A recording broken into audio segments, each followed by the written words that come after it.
चुनावी प्रचार जोरों से चल रहा है। एक उम्मीदवार कहता है कि मुझे वोट इसलिए दो कि केंद्र में मुझे सरकार बनानी है।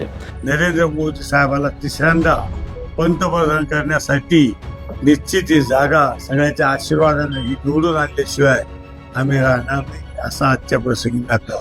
दूसरा ये कह रहा है कि वोट मुझे इसलिए दो कि मुझे वो सरकार बनने से रोकना है। लोकसमाजाची जनता जी आहे ती कधी गद्दारांना जवळ करत नाही, गद्दारांना माफी करत नाही, गद्दारांना त्या ठिकाणी मातीत टाकते। कोई भी ये नहीं कह रहा है कि मुझे अपने ज़िले का, अपने शहर का विकास करना है।